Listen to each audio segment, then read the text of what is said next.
Hello learners, welcome to my YouTube channel commerce A to Z. मेरा नाम पूजा कुमारी है और मैंने NTA NET and JRF both qualify किया है in commerce subject. So learners, आज की क्लास में हम एक बहुत ही इम्पॉर्टेंट चैप्टर को स्टार्ट करने वाले हैं। ये चैप्टर है फंडामेंटल ऑफ पार्टनरशिप फर्म। आज की क्लास में हम बस इसके इंट्रोडक्शन पार्ट को देखेंगे। शुरुआत में थ्योरी पोर्शन से कर रही हूँ और धीरे धीरे इसके प्रैक्टिकल क्वेश्चंस तक भी जाऊँगी। So without any further delay let's get started. In a sole proprietorship, honest capital, skill, controlling and risk-taking capacity are generally limited. सबसे पहले तो आपको याद होगी ये बात कि क्लास 11th में आपने जो अकाउंटिंग ट्रीटमेंट की थी वो सोल प्रोप्राइटर के लिए की थी। सोल प्रोप्राइटरशिप किसे कहते हैं?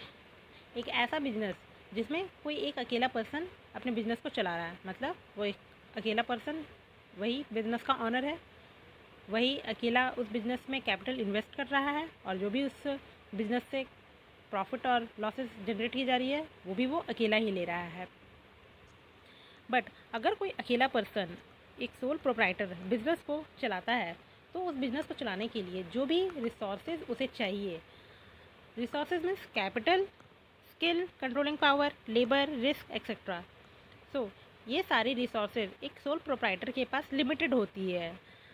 अब एक अकेले पर्सन के पास कितनी ज़्यादा रिसोर्सेज होगी, वो तो लिमिटेड ही होगी। और लिमिटेड रिसोर्सेज के साथ बिज़नेस को बहुत ज़्यादा बड़ा नहीं किया जा सकता, वो बिज़नेस थोड़ी सी छोटी होगी।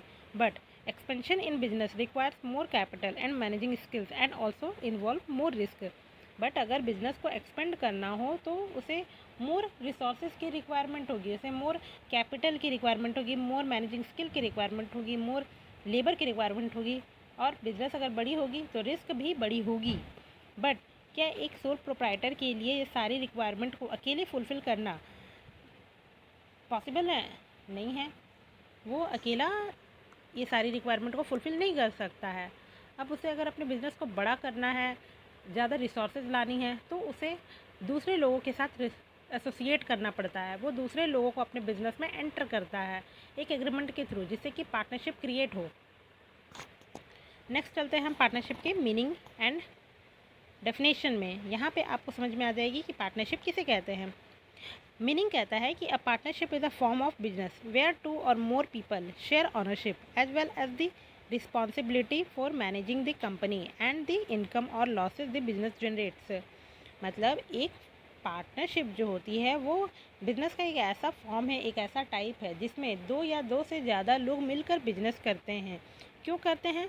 ऑनरशिप को शेयर करने के लिए, उस पार्टनरशिप फर्म के मैनेजिंग रिस्पॉन्सिबिलिटी को शेयर करने के लिए और उस बिज़नेस से जो भी इनकम और लॉसेस जनरेट की जा रही है उसे शेयर करने के लिए।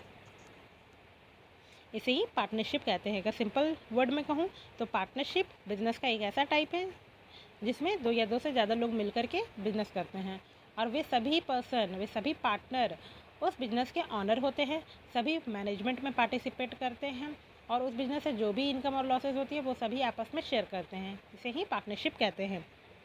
अब इंडियन पार्टनरशिप एक्ट 1932 के सेक्शन 4 में पार्टनरशिप को डिफ़ाइन किया गया है।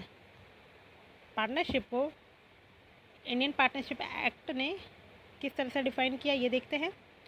Partnership is a relation between persons who have agreed to share the profit of a business carried on by all or any of them acting for all। मतलब partnership जो है वो relation है उन पर्सन्स के बीच में जो अग्री करते हैं बिजनेस से होने वाले प्रॉफिट को शेयर करने के लिए, और उस बिजनेस को या तो सभी पार्टनर मिल कर के चलाएंगे या फिर कोई एक पार्टनर बाकी पार्टनर्स के बिहाफ में चलाएगा। इसे ही पार्टनरशिप कहते हैं। आई होप कि आपको पार्टनरशिप की मीनिंग बिल्कुल अच्छे से समझ में आ गई होगी। अगर फिर भी आपको कोई कन्फ्यूज़न हो तो आप कमेंट बॉक्स में कमेंट करके पूछ सकते हो। नेक्स्ट चलते हैं पार्टनरशिप के फीचर्स पे। आप इसे नेट पार्टनरशिप के फीचर्स भी कह सकते हो, कैरेक्टरिस्टिक्स भी कह सकते हो या फिर नेचर भी कह सकते हो, ये सभी एक ही होती है। अब एक पार्टनरशिप को क्रिएट करने के लिए हमें किन किन बातों का ध्यान रखना होता है, कौन कौन सी बातें इंपॉर्टेंट होती है पार्टनरशिप को क्रिएट करने के लिए, इसे समझते हैं। फर्स्ट पॉइंट कहता है 2 or more person.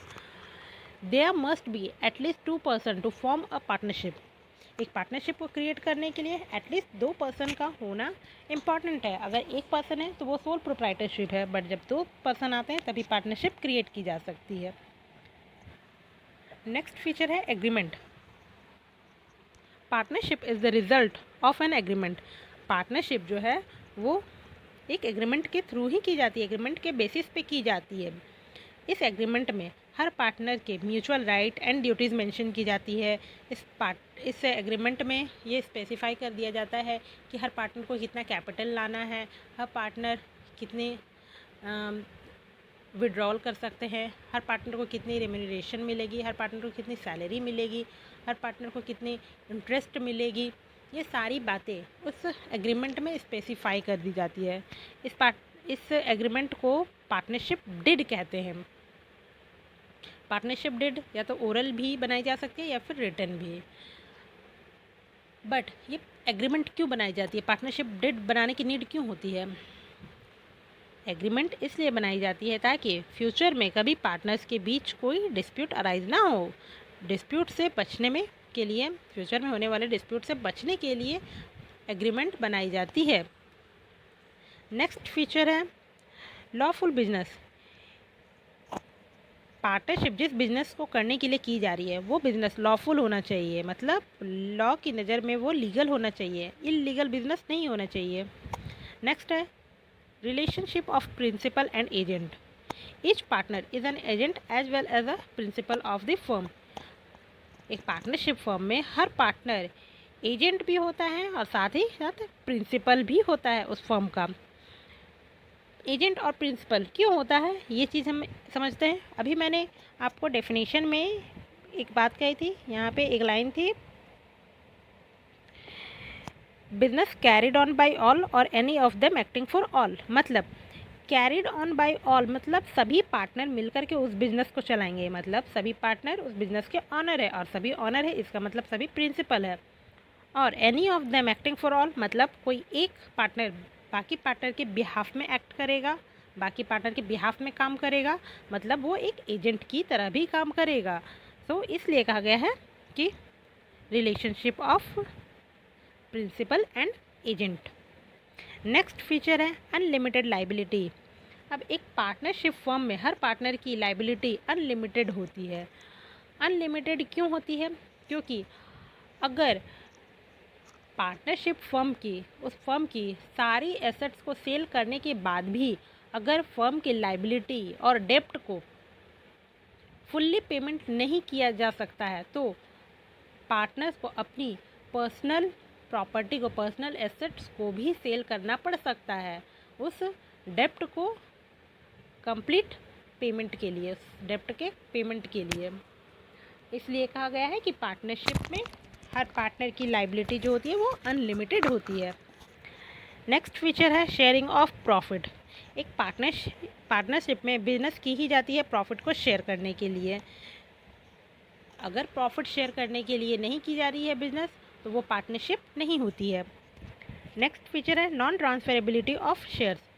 Partnership firm में अगर कोई पार्टनर पार्टनरशिप को छोड़कर जाना चाहता है तो वो अपने शेयर्स को ट्रांसफ़र नहीं कर सकता है। उसे अपने शेयर को ट्रांसफ़र करने के लिए बाकी पार्टनर्स, रिमेनिंग पार्टनर्स का कंसेंट लेना पड़ेगा। अगर बाकी पार्टनर्स अग्री करते हैं तो ही वो अपने शेयर्स को ट्रांसफ़र कर सकता है, वरना नहीं। लास्ट है रजिस्ट्रेशन।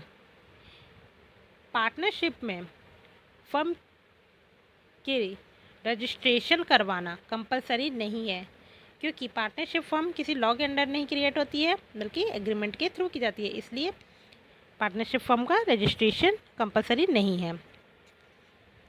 सो स्टूडेंट, आज की क्लास में बस इतना ही। नेक्स्ट क्लास में हम इसके टाइप्स,